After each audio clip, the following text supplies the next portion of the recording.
really, it's sort of like the last bye week we had. We really concentrated on the same things. You know, there's some areas during the game that we need to keep continuing to have success with, and we're really practicing on those things. And I'm talking about 2-minute situations and red zone situations in particular, and so we've really put an emphasis on that. But more so, it's trying to get some guys practice time without.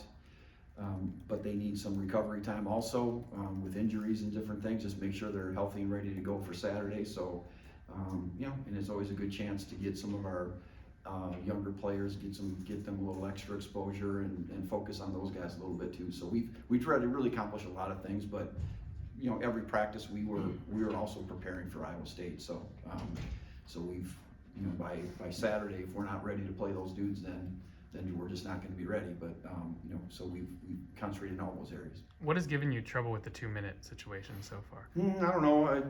You guys see it sometimes too. It's I think it's being in a position to make plays. You got to make plays, and we've had a couple of mental breakdowns on some things that we shouldn't. So I'd like to tell you, got to make all the perfect calls and things, but there's things that you call, and we just got to execute those plays. So it's just more of execution and finishing plays the way they need to be finished, and that's really how you're going to be successful doing anything.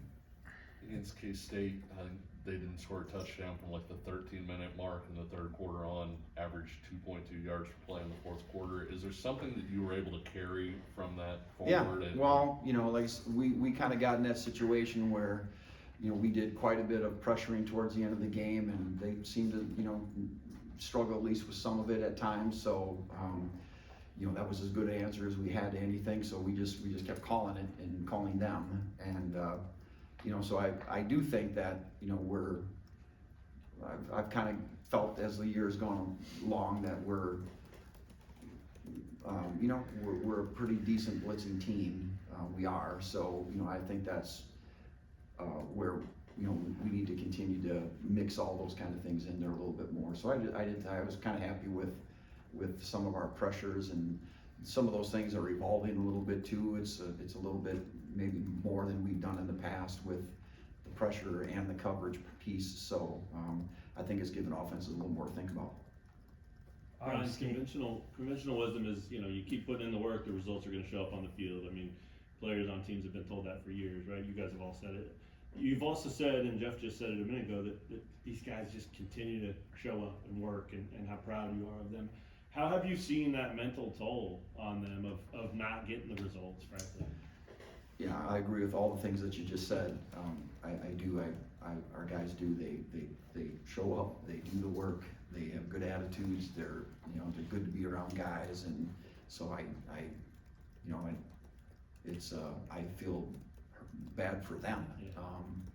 But I would tell you, I think there's not like there's no frustration. I think there is, but I always try to put the guys all the time. It's, well, what are your alternatives? Either you're going to take your foot off the gas and quit and get more of the same and maybe worse results, or you keep your foot on the gas and you play with the same amount of determination you had on week number 1 or week number 2, and you clean up a few things that need to get cleaned up, and you got to just trust that the results are gonna, ultimately the results are gonna show themselves. So we just kind of taken that approach, and so far, like I said, I haven't seen it in one guy yet. Like, man, that guy, he's checked out.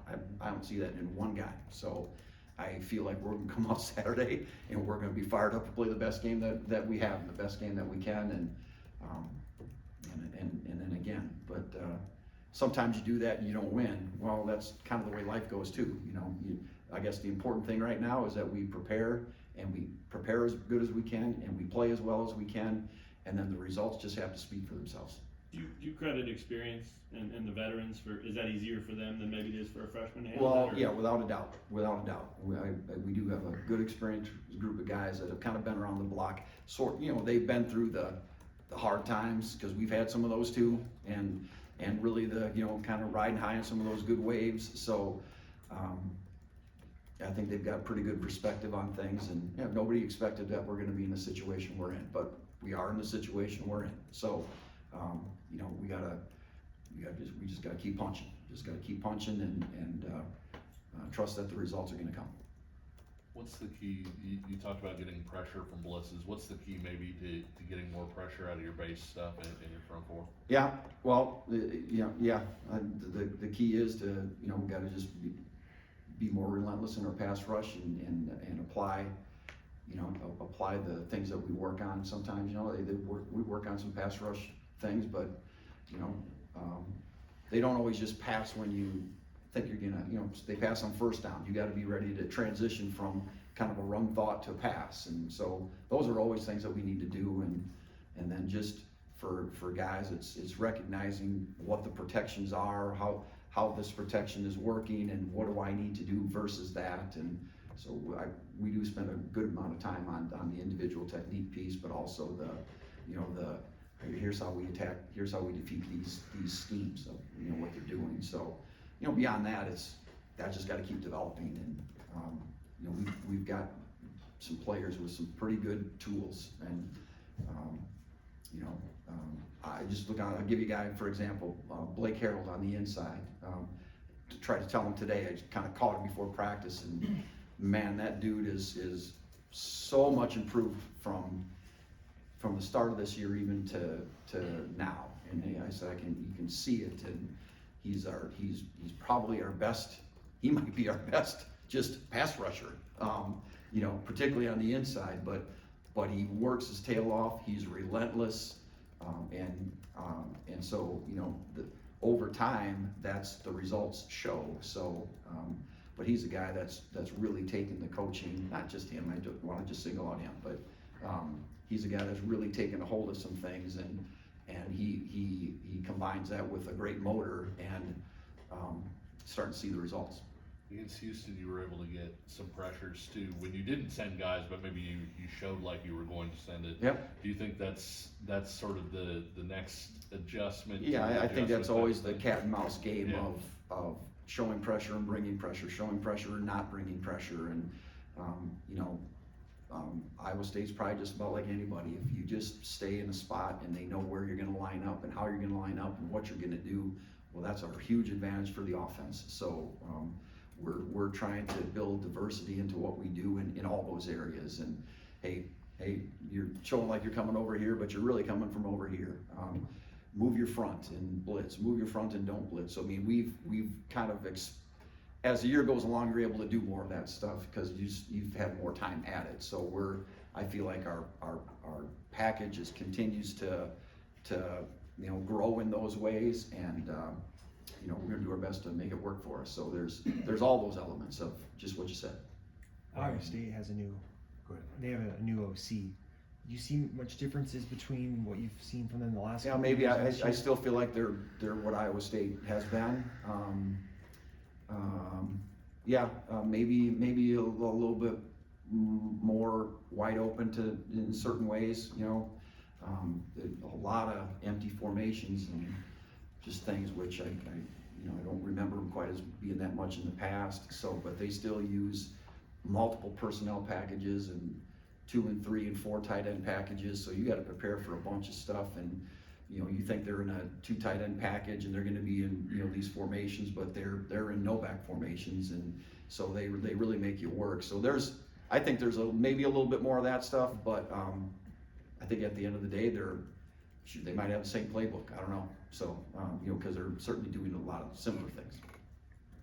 Those top 2 receivers they might have the most productive combination of 2 guys. Just what stands out to you about those 2? Yeah, they're good in different ways.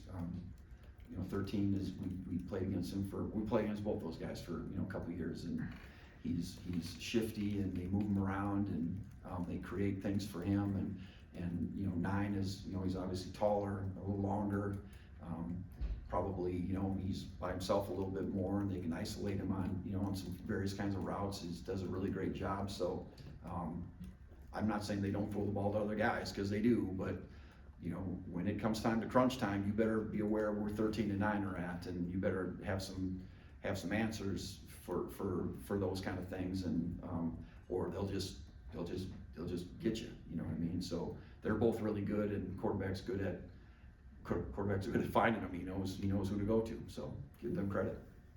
What have you seen from Rocco this year? Is there anything different from last year? I just maybe just growth. He's like I said, I feel like he's really good. Like if he can identify what's going on, I think he knows just what to do. So I think he runs our offense well that way, and seems like he's playing with a lot of confidence, and he pulls the ball down and runs it, and so he's dangerous in that way. Like I don't know, we like to play one of those old school quarterbacks that just sit back there in the pocket, and got knee brace on and can't move, and that'd be awesome sometime, but that's not happening. I don't think it's going to happen the rest of the way here. So we just got to be able to defend a quarterback that moves around, and he's really good throwing in the pocket. So we got to try to get him off his spot, and if we can do that thing, I think that'll help us. But yeah, he's a better player than he was last year, and again, they've got a good complement of players around him that they're going to be something to deal with. Anything else for Coach Borland?